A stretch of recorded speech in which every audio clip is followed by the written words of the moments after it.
billahi minasyaitonir rajim. Bismillahirrahmanirrahim. Assalatu wassalamu ala asyrafil anbiya'i wal mursalin wa ala alihi wa sahbihi ajmain. Asyhadu an la ilaha illallah wahdahu la syarika lah wa asyhadu anna Muhammadan abduhu wa rasuluh la nabiyya ba'dahu. Rabbi shrah li sadri wa yassir li amri wahlul 'uqdatam min lisani yafqahu qawli. Amma ba'd. Puji syukur kepada Allah, kita pagi ini berkumpul lagi untuk tolong ini meraih ilmu yang sebagian ada yang kita sudah tahu, ada sebagian yang kita belum tahu. Oleh karena itu, berbagi ilmu adalah merupakan manfaat bagi yang memberikan, bermanfaat juga bagi yang menerima. Pada kesempatan ini saya akan menyampaikan aspek yang berkaitan dengan profesi saya sebagai tenaga medis, yang kalau Ibu ingat pada awal kita membuka acara kesehatan sebelum ngaji, saya memberikan pengantar tentang masalah kesehatan. Saya itu mudah ingat, kalau guru ngajar dia ingat apa yang diajar, tapi kalau muridnya lupa. Jadi waktu itu saya menyampaikan, ada yang ingat? Atau yang sekarang tidak hadir waktu itu saya, ya? Nah, apa-apa. Setelah itu yang kedua Pak Kurdi mengisi, Dr. Kurdi mengisi tentang masalah, ya, masalah stroke, ya. Kemudian rencana insya Allah akan kita lanjutkan mengisi masalah kesehatan sebelum acara pengajian dimulai. Untuk saya kali ini kita coba di akhir, mudah-mudahan lebih bermanfaat. Saya langsung saja mengisi karena kita waktunya sebentar lagi, setelah ini sampai ya. Tanya jawab aja. Di luar yang sampaikan Pak Kurdi, kalau Pak Kurdi hadir nanti dulu masalah stroke, beliau lebih punya kapasitas. Selain dari itu, sejauh bisa saya memberikan jawaban, alhamdulillah tidak bisa, jawabannya ditunda untuk berikutnya. Ada yang akan ditanyakan? Saya, Pak. Ya, Ibu Pak. Silakan. Assalamualaikum warahmatullahi wabarakatuh. Kalau saya itu cenderung tekanan darah itu rendah, Pak. Tapi saya merasa badan saya itu sehat gitu. Apakah tekanan darah cenderung rendah itu harus hati-hati, harus waspada, apa yang harus dilakukan gitu, Pak. Tapi kalau saya merasa sehat gitu. Rendahnya seberapa? Rendahnya seberapa? Atasnya kadang 96. Di bawah 100. Iya. Bawahnya? Bawahnya berapa ya? 78 gitu. Ya. Jadi gini, tekanan darah itu kayaknya pernah saya sampaikan dulu. Saya ulang aja. Jadi dalam tubuh kita, Allah itu telah membuat manusia itu yang kalau sesempurna, sangat sempurna, sempurna mungkin, sempurna, ya manusia itu. Kalau hewan, fisiknya hampir sama dengan manusia, punya kepala, punya otak, punya mata, punya kuping, bisa ngomong, walaupun teriak-teriak, macan mau, kucing meong, nah itu ayam apa? Kukuruyuk, semua itu dia punya jantung, punya darah, punya kaki, punya jenis tangan atau kaki depan, itu sama unsurnya, tapi berbeda. Tapi kalau manusia sempurna. Nah, langsung ke masalah tekanan darah. Tekanan darah itu apa yang terjadi? Ada alat utama dalam sistem jantung dan pembuluh darah. Itu depannya. kalau istilah medis itu disebutkan satu satuan ilmiah namanya jantung pembuluh darah atau kardiovaskuler. Kardio itu dari nama jantung, ya, kardiak jantung, kemudian vaskuler pembuluh darah. Nah, saya langsung lanjut. Yang lah kita supaya bisa hidup harus mendapat makanan. Makannya yang jelas sekali yang kita makan. Setelah dimakan diolah, masuk perut, dicerna, diserap sari paginya dari usus, ya kan? Diolah, nanti dari cari makanan dipakai sesuai dengan tujuannya. Dan dia itu dimasukkan semuanya itu ke dalam jantung. Apa yang kita makan? Lah jantung itu yang menyebarkan ke seluruh tubuh. Itu sama dengan sistem perpompaan. Kita kan punya pompa. Pernah tahu pompa ya? Pompa yang pakai tangan, pompa yang pakai mesin. Itu apa? Pompa itu besar, ya, itu akhir darah itu. Nanti keluar ada selangnya, itu pembuluh darah. Nah, pembuluh darah serang keluar. Nah, untuk keluarnya itu jantung memompa. Tidak boleh berhenti. Kalau berhenti orangnya mati. Nah, bayangkan umpamanya umur berapa tahun pun jantung itu sejak jadi bayi pada umur sekian bulan itu jantung sudah mulai berfungsi. Semua organ-organ selain jantung dan sebagainya itu waktu kita lahir itu sudah berfungsi sesuai seperti orang dewasa. Cuman anaknya masih muda. Nah, kembali lagi ke jantung. Jadi tekanan darah sama dengan tekanan pompa.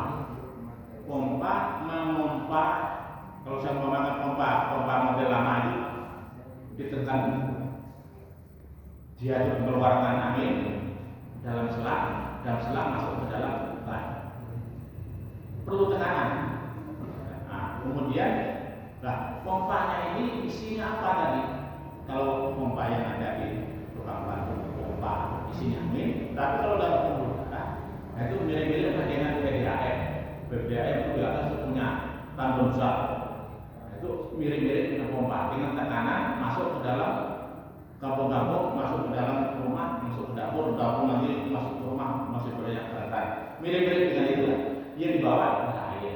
Tapi kalau jantung itu yang dibawa itu banyak macam-macam sari makanan yang diperlukan untuk memberi makan kepada tubuh kita. Tubuh kita yang paling kecil dari unsurnya itu adalah sel.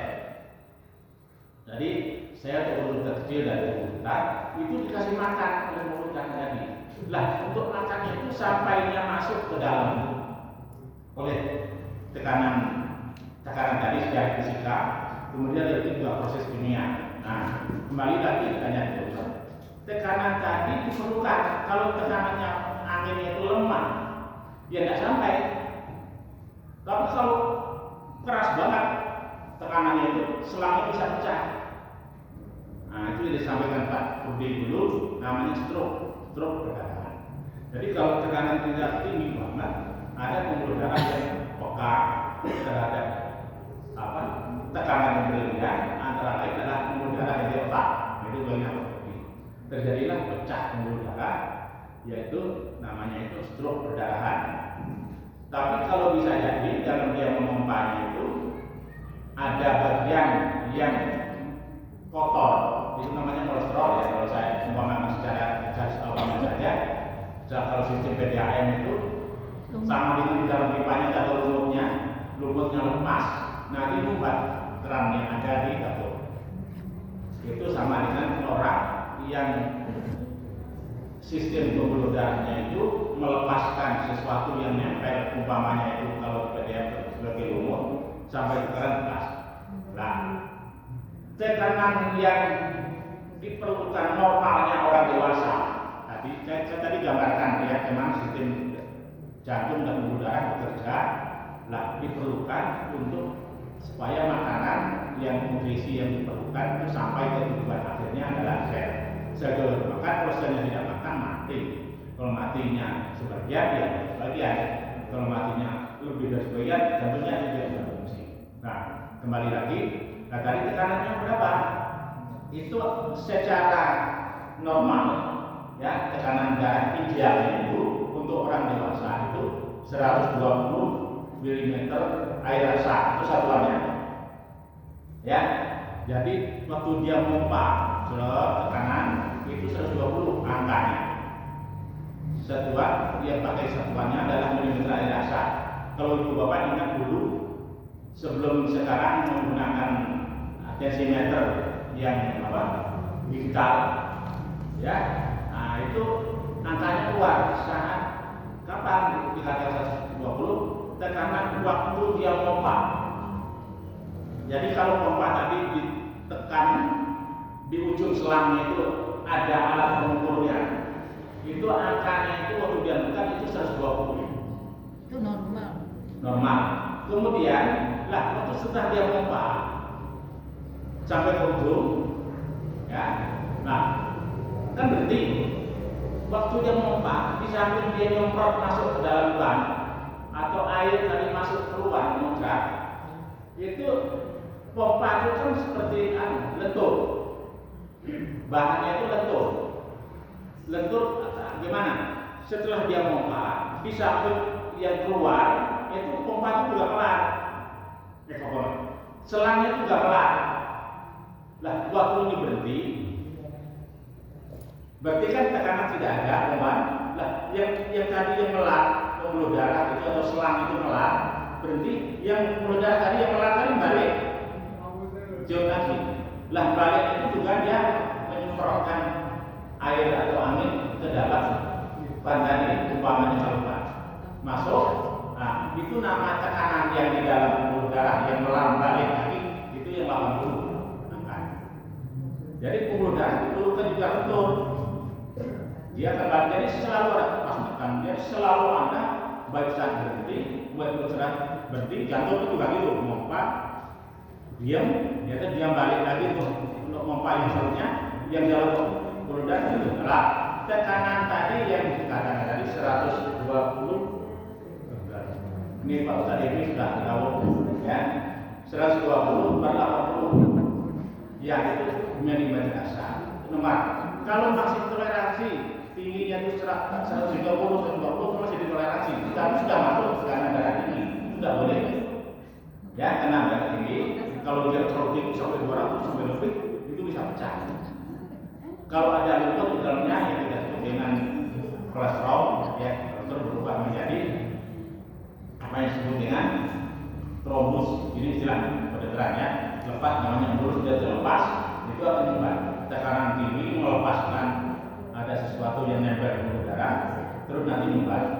Tapi kalau tekanan yang kembali lagi, kalau tekanan pada orang tertentu itu ada toleransinya.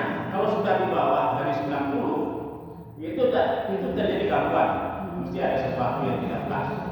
Tapi kalau masih dalam batas 90 untuk orang biasa itu masih dalam batas dianggap wajar, masih dalam batas kewajaran. Apalagi dalam rasa dari kebiasaan dari itu sendiri sudah merasa nyaman saja itu masih dalam punya penting. Kenapa rasa nyaman? Karena apa yang dipompa tadi itu apa yang dibawa, yang dipompa tadi masuk ke dalam sel-sel tubuh merasa nyaman. Kalau nyaman ya nggak masalah. Tapi kalau lebih dari itu mesti ada gangguan. Tidak mungkin karena itu ada standarnya.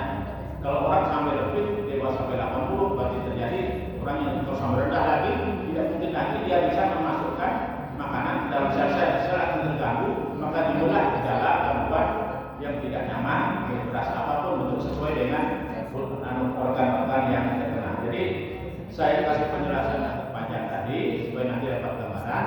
Tapi dalam batas-batas 90 ke 75, 80 itu masih dianggap asal kita merasa nyaman, tidak keluar. Tapi sebaiknya, kembali ke negara, sebaiknya secara periodik artinya apa? Itu waktunya rutin, ya. Itu setidaknya paling ideal kita mengukur tekanan darah itu bangun tidur. Bangun tidur pagi belum ada aktivitas. Nah, itu itu berapa tekanan. Nah, kemudian ada lagi orang kalau cemas tekanan darahnya naik, mestinya ada naiknya iya, tapi kalau berlebihan naiknya berarti ada gangguan. Peka sekali terhadap gangguan sesuatu, ada cemas, ada stres, ada kegiatan sedikit saja sudah terjadi kenaikan tekanan darah, berarti ada sesuatu tidak beres. Nah, tidak beres berkenaan bulan, kita setidaknya 6 bulan sekali itu lakukan check up. 6 bulan sekali check up tekanan darah, paru-paru, laboratorium itu check up. Nah, di rumah sakit sekarang umumnya ada namanya medical check up, ya, dicek. Jadi itu Bu Abibah, saya kasih penjelasan agak panjang supaya dapat gambaran apa itu tekanan darah, sehingga kenapa disebut atas itu namanya sistolik, kalau bawahnya diastolik, jadi nama sistolik, diastolik. Kemudian nadi, saya tambahkan sekalian, nadi itu detak jantung itu di samping di sini bisa dirasakan, itu juga bisa dirasakan di daerah jempol, pangkal jempol di pergelangan. Ya, jempol, pangkalnya, nah di pergelangan itu ada dekokan dikit. Nah di situ ada pembuluh darah yang bisa diraba dengan kita sering kalau lihat nonton film dulu apalah sering atau nonton sering di film-film begitu ada seorang yang meninggal kan salah satu proses macam-macam itu kan sudah jempol. Nah itu di pergelangan, nah di dekok dikit, itu bisa dinyutnya, nyut.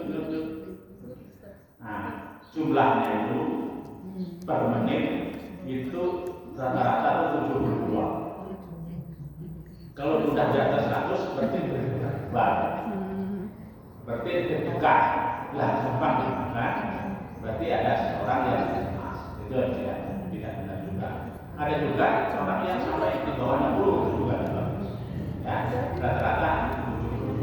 Kalau mau gampangnya seperempat menit aja, 15 detik kan jarum jam itu dilihat jamnya seperempat jam. Dan 15 dari angka 12 sampai angka 3 atau seperempat. Nah itu dihitung itu juga boleh, tidak boleh menghitung keliling. Dihitung coba, nah sekarang dikali 4. Nah jadi umpamanya dari angka itu dari angka 12 sampai angka 3. Hitung aja, itu berapa? 15, berarti dikali 4, kali 15, 60, masih kurang, atau setidaknya 20, 80 masih wajar. Saya rasa itu Ustaz ini sudah